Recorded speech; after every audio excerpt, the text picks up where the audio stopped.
Good morning and hello from ThreatQuotient. I was already introduced. My name is Markus Auer. I'm the Regional Sales Manager, Central and Eastern Europe for ThreatQuotient. I run the sales, but I also have a very deep technical background, so I see myself more as a kind of a threat intelligence advisor. So first of all, I have to say I'm speaking a lot. I'm doing a lot of speeches. I stood on a lot of stages, but I have never stood on a virtual stage. So this is a great experience, and I'm happy to participate in this. So thank you very much to everyone who organized that. What I want to do today in the next 20 minutes is talk a bit about cyber threat intelligence and give you a bit of an introduction what cyber threat intelligence is and where it's coming from and how we want to use that to enhance our cybersecurity, to bring our cybersecurity to the next level. So cyber threat intelligence is thought to be a very new way of making our networks more secure. But actually, and that's where I want to make a big step back, is threat intelligence is more than 2,500 years old.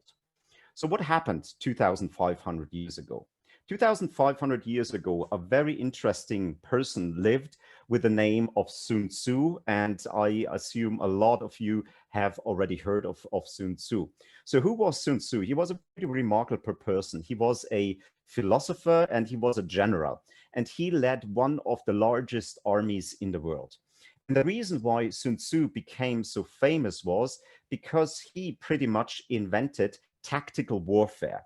At least he was the first one who wrote it down in a book, which is called The Art of War. I also assume many of you heard the book and some already read it. If you don't, get a copy of that book. It's very cheap. You can get it on Amazon for a couple of dollars. It's a very interesting book about tactical warfare. So what did Sun Tzu realize? He said, when I go into a war, it doesn't make sense to simply meet at a certain time, at a certain place. You know, these typical medieval war scenarios where two armies meet on a hill and then they start shooting the arrows, and then the horses come with the cavalry, and then the infantry come, and then the one wins who has the most people left. He said that doesn't make sense. When I go into war, I need to prepare myself. And this book has a lot of very interesting quotes. And there's one quote of the book that really relates to threat intelligence, which I would like to read to you now. So Sun Tzu says, if you know others and know yourself, you will not be beaten in 100 battles. If you do not know others, but know yourself, you win one and lose one. And if you don't know others and don't know yourself, you will be beaten in every single battle. So in essence, what Sun Tzu says, before I go into war, I need to have information. I need to have information about the enemy, and I need to have information about myself. So what does he say? Let's go a bit deeper and analyze this quote a bit more. So the first thing Sun Tzu says, I need to know my enemy. I need to know who he is. I need to know where he is. I need to know his size. I need to know what kind of weapons he is using, but I also need to know what kind of motivation the enemy has. Why is the enemy doing this fight or this war? And I need to learn about his tactics and his techniques, right? So I need to know, who am I approaching? Who is my opponent?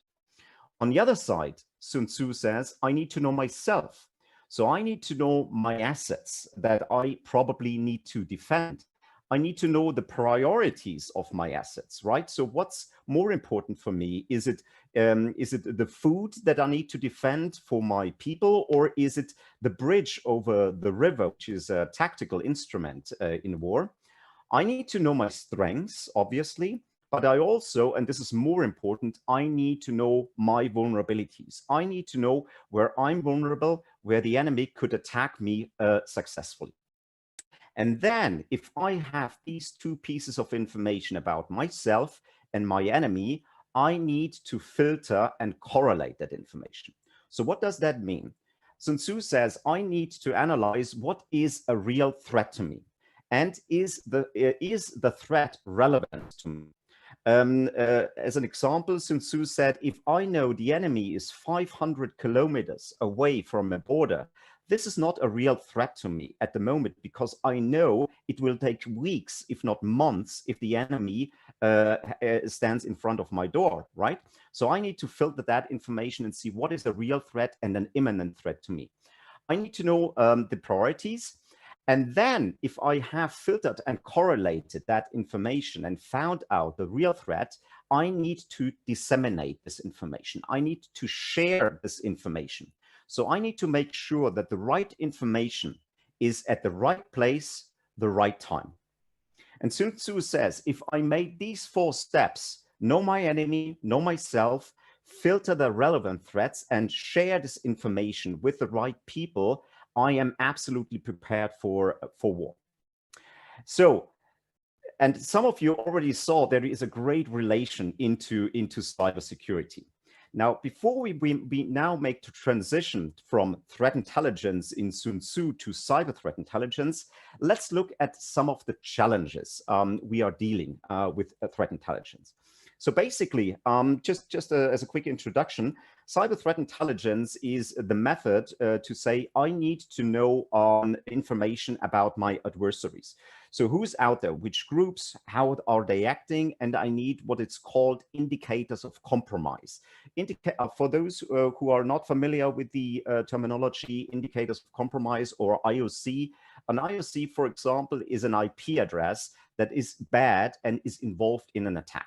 So this is the information I want to use to prepare my network and to make my network and my defense system more intelligent, so I can detect the attack faster, and I also can respond to that. That's the reason why more and more companies are entering into this cyber threat intelligence space. But when we start doing that, there are a couple of challenges we need to deal with. First of all, what we realize is that we will need multiple information sources. We need enough data in order to filter out the relevant threats for us. So some of our customers are working with 10, 20 different data sources simultaneously. And this is where the problem starts, right? How do I work with multiple data sources simultaneously? How about different formats, right? Some are sending the data via a web API, some send it via email. In worst case, you get the data in an unstructured format. So we have multiple feeds and multiple formats, and we don't have a common language of the data that we can work with. The second challenge is we don't have a lifecycle management, and we don't have a long-term threat data repository. So what companies are doing at the moment is they are using an external threat intelligence feed, and they are pushing the data into their SIEM directly. Now, while it has some value, it can create also a lot of problems, like false positives when I send irrelevant data. So data that is not a threat to me, to my SIEM, I can create false positives. But also, once I send the data to my SIEM, the data is gone. So I don't have a central database where I can work with data over a long period of time. One of the biggest challenges is finding the relevant threats. And this is especially when companies are working with free feeds, OSINT feeds, might be a term that you are familiar with. So open source data feeds, they give you the broad information about what attacks are going on in the world. So, but if I am a company in Russia or Ukraine or Poland or wherever you are, I'm not interested in a threat that's currently going on in South Korea, right? So, so when you have a close look at the data, around 89 to 98 to 95% of the data that you are getting is not relevant for you. It is noise. So one of the hardest jobs is to find these relevant threats. And the last, or also one of the biggest problems is, where do I put that data, right? I set the example, I can take the data and push the indicators into my SIEM. but I might have also other places in my network that would benefit from the data, like SOAR tools or vulnerability management tools. And a lot of the technologies are benefiting today from threat intelligence information. So if I only push it to my CM, how do I get the data into my other tools? Or do I push the data everywhere, which doesn't make sense? So these are some of the challenges that we are facing when starting with threat intelligence. Now, going back to Sun Tzu and now making the transition into cybersecurity. Sun Tzu says the first and very important thing is I need to have information about my enemy. So the question is, do we have data sources that tell us who are out there who want to attack us? Absolutely. This is what's commonly known as the external threat intelligence or threat data sources. So there are multiple sources out there that you can use. And a lot of them are actually free to use, like OSINT feeds or information that are coming from a local and national certs. So every country has national certs that give you this information for free, right? We have sharing communities like MISP, and we also have obviously a lot of commercial provider that give you already analyzed and curated data. And these are the partners that we are working with. So commercial providers that we are working with are companies like Bluelift, CrowdStrike, IBM X-Force, Flashpoint, Recorded Future, Digital Shadows, and so on. So we have multiple feeds that are telling us who's out there. And as I said, we will need to use multiple sources simultaneously because one single data source will not give you enough data. So when we look at the details now, from these sources, these pieces of information are coming in sometimes a structured, sometimes a very unstructured format. So the first thing what we need to do is bring this data into a common language and aggregate the data. And this is where ThreatQ as a threat intelligence platform is starting to help you. So what we are doing is we are putting together these pieces of information that are coming from various sources. So we give you a full picture about who's out there, who is the enemy, what's his motivation, what campaigns have been seen. So is the enemy acting as via a spear phishing campaign or a DDoS attack or directly attacking the network? And what kind of related indicators have been seen?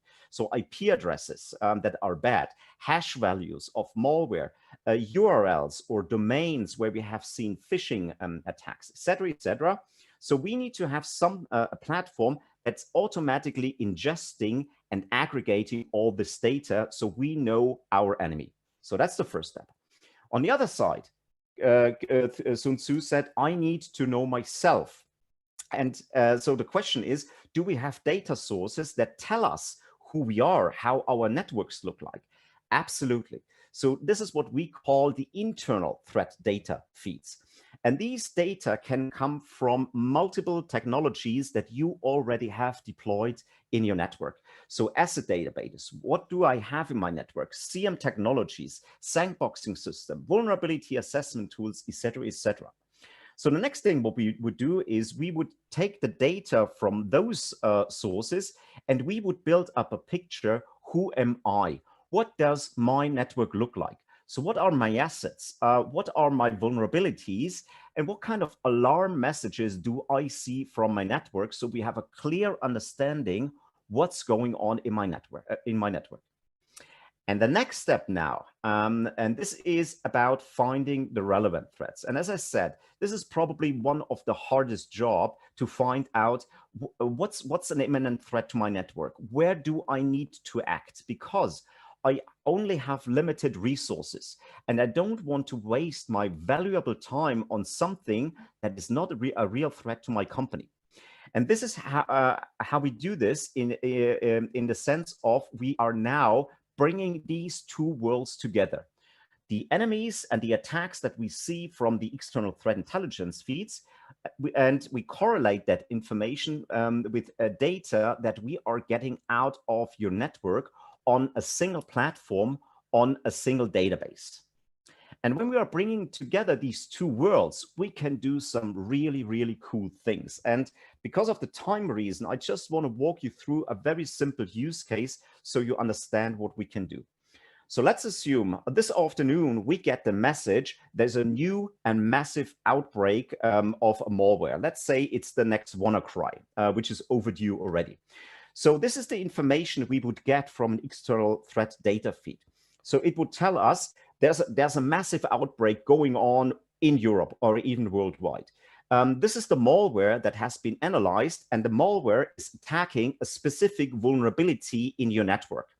Vulnerabilities, as you might know, are named with CVE numbers. So this malware is targeting vulnerability CVE XYZ. So you as a company need to quickly decide, is this next WannaCry a real threat to me? And do I need to do anything? So in that case, what our platform can do is we can correlate that data with data from your internal network. And in that example, we would work with your local vulnerability assessment tools, the classical scanners. So we would query your local vulnerability assessment tool and say, hey, do we have this vulnerability in my network? The vulnerability assessment tool might report back, Markus, we have 120 systems in our network that have this vulnerability open. So now we have a relevance. We know there is something coming, right? The external threat intelligence data feeds, this is like my early tsunami warning system. I know there's something coming. And now with a platform like ThreatQ offers, we can correlate this data with internal data, and we can see, yes, there is a relevance because we have these vulnerabilities open. And now we can prioritize these threats. For example, if we start to patch all the systems instantly, so our network is protected, right? So this is where a very quick and simple use case, because I'm running a bit out of time, and there are many, many more use cases, how we can help you to operationalize this threat data in your network, right? So we're answering all the questions, and we are making sure that the threat data you're working with is accurate, it's relevant, and it's timely. And the last part, what Sun Tzu says, is we need to share that information. We need to disseminate this information. Now, first of all, who would benefit from a central threat data repository? Obviously, everyone in the security team. One of the biggest issues is data silos. Where do I find the right data? Now, if you have all the relevant threat data from external and internal sources in one place, it's very easy for the security team to get to the right data to make the right decision, right? So we already talked about sharing data with the infrastructure, right? So we can send IOCs to your infrastructure. We can query tools like vulnerability assessments. We will get the feedback back into the platform if we see something. But there are also other parts in your network that would benefit from this. For example, the risk management. Now, the risk management is not so interested in bad IP addresses or hash values. They would be more interested in deeper information about who is the attacker. Is this attacker targeting a specific vertical like banking that we are working in, right? So they can work with this data. But also executives, the board of directors or the CISOs, they would benefit from this. And they would not be interested in, are we attacked by APT 28 or 29 or 30? They would like to get a security status. How is our cyber defense doing compared to the attacks that are out there? Red, amber, green. What's the overall status, right? So this is basically what Sun Tzu said, and this is what we would like to transfer this process into your cyber defense center. Now, for the last 2 minutes, let me spend on how would a platform look like to help us overcome the challenges and to start a cyber threat intelligence process. So what ThreatQ is, we are a software. We are a software that sits in your network. So we are a pure on-prem software. You can get it as a virtual appliance. You can get it as a software that you install on a local Linux or CentOS server. And the platform consists of several layers. And as I said already, we see cyber threat intelligence as a process. And there's a process called the OODA loop, which comes from the military background. And I don't want to go into detail, but it consists of four parts. The first part is the observation part. This is where we need to look at data, right? So the first layer in our platform is the data management layer, which can take any kind of data from any source in any format, and we would automatically normalize the data, we deduplicate the data, we aggregate the data, and we are building up a local threat data repository. The next step in that process is called Orient, or in our platform, it's the analytics layer. This is where the data is analyzed, the data is correlated, and most importantly, the data is prioritized. So we want to automatically filter out the threats that are relevant for your specific company or your specific country, so you can focus on those threats. The next part is in the process is where the decisions are made. And in our platform, it's the operations layer. And this is where we decide what do we want to do with the data. Do we want to send indicators to our infrastructure? Do we initiate a playbook or workflow?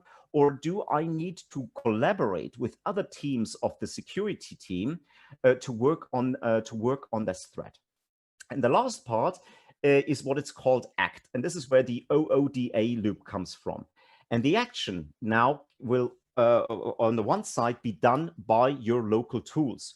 So our platform has integrations into more than 80 different vendors, from sandboxing system, vulnerability assessment, CM technology, SOAR platform, case management, etc., etc. We have over 100 out-of-the-box integrations into those tools. And now we can make sure that every tool in your network is benefiting from the data, and we are making sure that the right data is at the right place, the right time. And obviously, this platform would help everyone in the security team from the SOC, the incident response, the threat analyst, and so on, to collaboratively work on a single platform in a single interface. And this will dramatically speed up processes in incident response, security analytics, spear phishing, and so on. So I'm already a minute over time. Let me just give you one quick look at what this platform looks in real life. 30 seconds on this slide. So as I said before, the first thing is we would look at data. So this is the part where it says incoming intelligence. And this is where we would connect to threat intelligence or threat data sources. We have a couple of commercial providers connected in our demo platform, like iSight, Cofence, Recorded Future. We have a couple of open source sources, like the National Vulnerability Database. Bambanek is a great open source. And this is where I would see the data that's coming in from these sources. Now, have a look at the total amount of data in this platform. We have over 15 million indicators that data that came from these data sources. Now, obviously, 15 million is a very big number, and you can't work with 15 million indicators in your network. And this is where I said you need to filter the relevant threats. So this is the start, this is the data, and this here on the top is the outcome that our platform will provide you. So we will automatically filter out the threats that are relevant for you. And now in this demo platform, I would only look at indicators that are marked medium, high, and very high. So something's going on for whatever reason, this is relevant to me. And now look at the number of indicators and the percentage. We are now dealing with only 3% of the data that we can now work within our infrastructure, send to my CM, send to my SOAR tool, etc., etc. And this is where we help you to filter out that noise, because if you don't have a platform like ThreatQ, you will be lost in data and you will not benefit from a threat intelligence program. Okay, 3 minutes over time. Just a quick wrap up. As I said, this platform works across multiple use cases, and I assume we will be able to share the slides with you. So if you want more information, you can go to our webpage and have a deeper look into these single processes.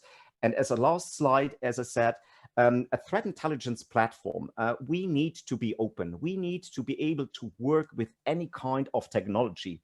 And this is not a good overview, but not even a complete slide of the of our technology partners that we are currently working with. So every logo that you see on the screen, we have an out-of-the-box integration. And if you want to hear more, please stop by our virtual booth, which is in the corner of this hall. So myself and also my colleague Falk Schwendeke, who's our technical expert, we will be there. We're happy for a chat, for a call. And if you're interested in learning more, like a demo, we can always schedule a 1-hour live demo individually. Just approach us. We are here to help.